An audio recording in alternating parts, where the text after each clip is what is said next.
All right.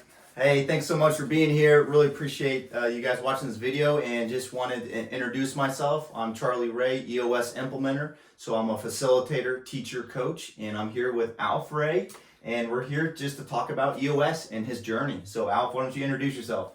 Yeah, so I'm Alf Rhea. Many of you people will know me. This is targeted for a lot of the Facilis distributorship owners.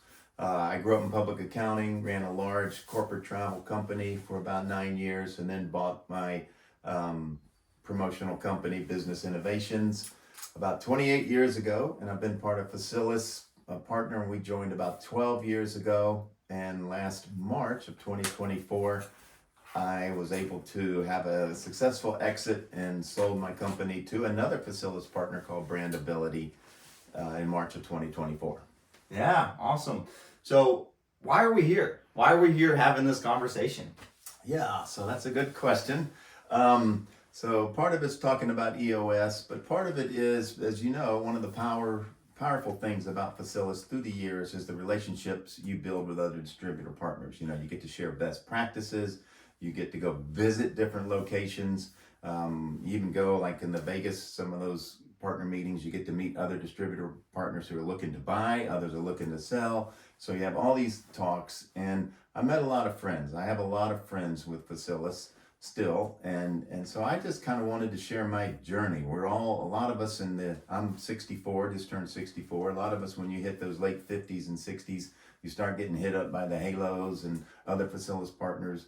So I just wanted to share my journey because I have a lot of friends that are in similar boats, and I get asked about it. And I was like asking Charlie, like, hey, let's just do a quick YouTube or a quick video and just let me share my journey that maybe he could share with some of the others.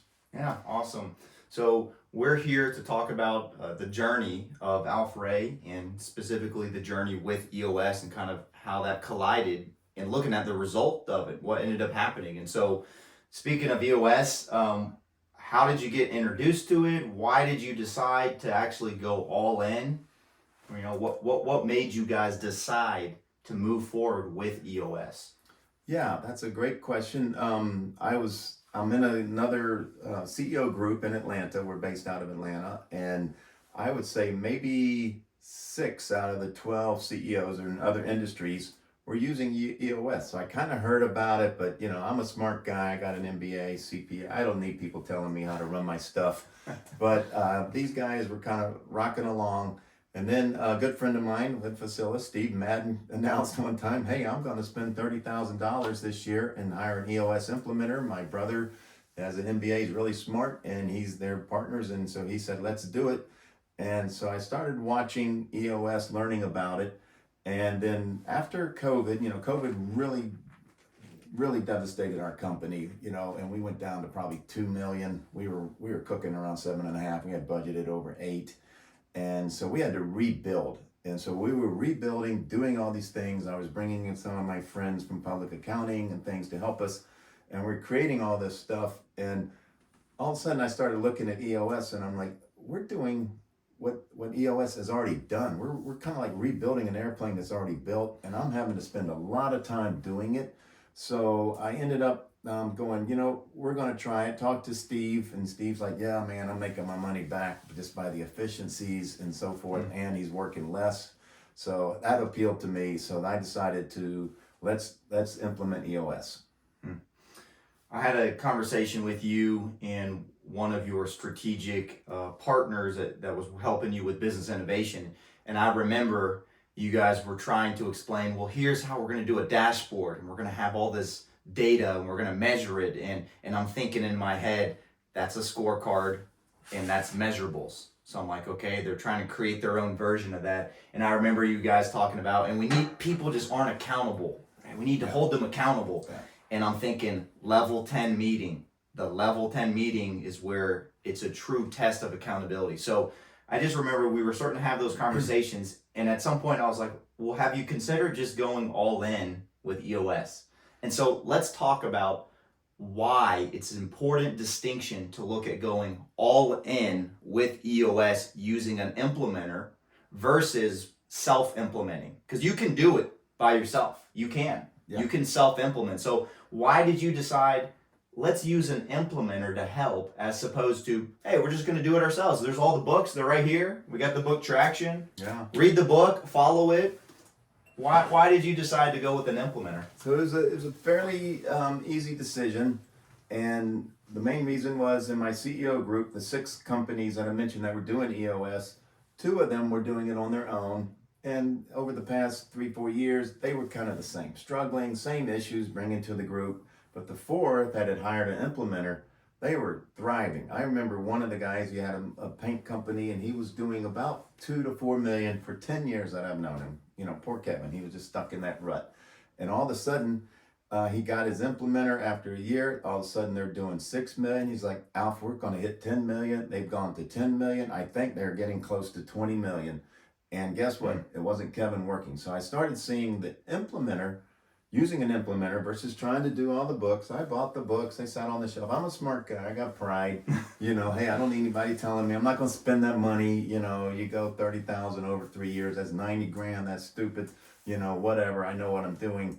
But guess what? I didn't do it. And I was slow and it wasn't happening. So I saw these guys doing it. Again, I talked to my friend Steve Madden. He's like, Alf, it's worth it. So I'm like, I don't have time. I don't want to be the 70-year-old at the PPI trade show in Vegas. You guys just got back from Vegas, going, you know, in the corner on the oxygen tank, telling off-color jokes. So I wanted to bring in an implementer, and it blew me away, blew my team away. And I saw right away after like the third meeting that we had with you, Charlie's our implementer, and I liked him. He can stand up to me. He was an intern under Nick Saban at Alabama, so he knows how to get things done and not take, you know, as owners, we always kind of have excuses why we're late for meetings and things. Got me in shape and got the team in shape. And the best thing was, it wasn't me having to work harder. They got it. We were following it all together, and I saw the results, and the people saw the results. Yeah. One of the immediate results of running on EOS and using an implementer was you were able to actually build yourself a leadership team. So a lot of business owners, and this may be you feel frustrated, like you're the bottleneck.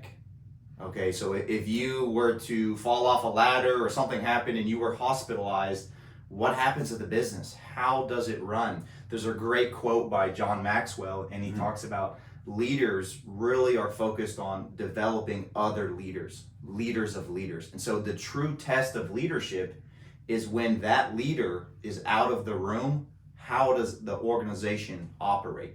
And I just remember when we did the accountability chart and we in the focus day session, you were able to stay in, I'm a participant. I am in the business and I'm a participant in this session, instead of having to lead the session and be a participant. So I guess I'm bringing that up because it's hard to wear 2 hats. Yeah. Can you facilitate EOS in the session really well, objectively, and also be a participant actively?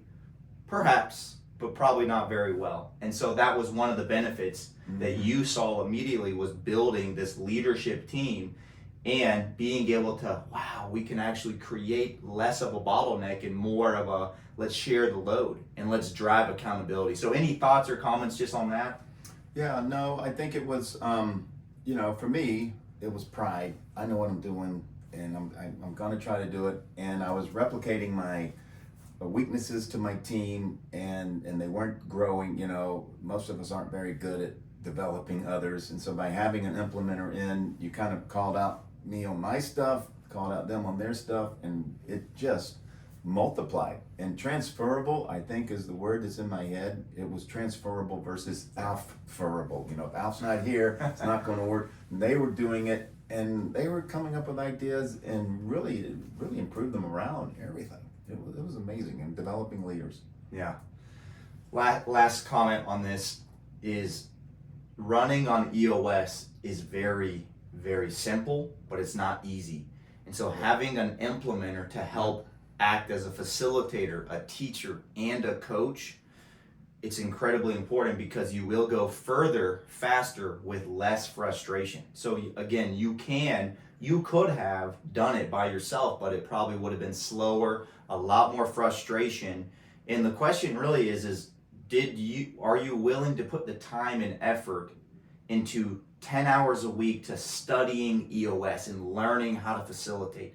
And if you're not willing to do that, then you might as well, we don't go to the gym and think, oh, we can just do it all ourselves. If we're serious, we hire a personal trainer, we hire a dietitian, you go to a doctor, a specialist. So that's something that is incredibly important to remember, is you got to count the cost, not just financially, but consider the time and effort needed to have a really good session in that 90-day world. So let's talk about results. How did it go on your journey? Yeah. So how did it work out for me? It worked out really well.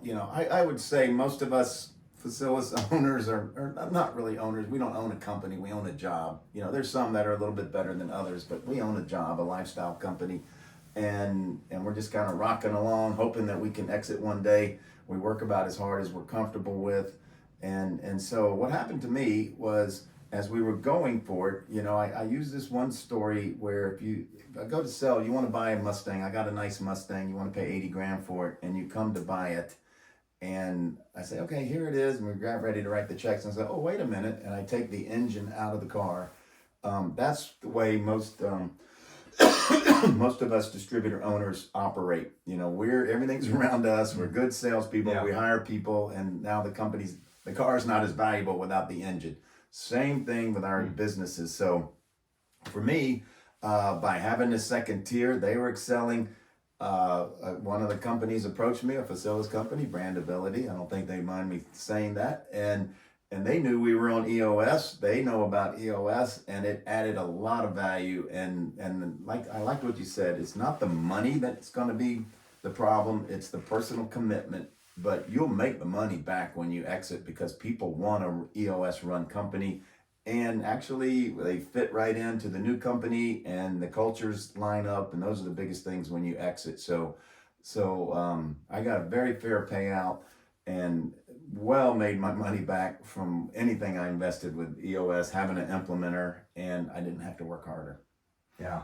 Wow. That's the deal, because most of us, to grow, it's up to you. You got to work harder, and we don't want to. Not at 60. I got grandkids, so the company excelled, and that, it's not just about money either.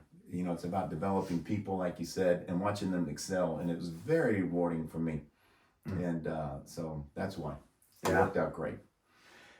One of the phrases that we talk about at EOS is, it's a management system for harmonizing and organizing human energy. And we say these three words as a result. If you decide to go all in, to truly commit with an implementer and go all in with EOS, you're going to have much stronger vision where the organization, where your company is going, and how you're going to get there. Okay. Traction, which is about focus, discipline, and execution. So you're executing week after week, quarter after quarter. You're moving the needle consistently year after year on the vision. You're executing on the vision. And healthy. So vision, traction, healthy.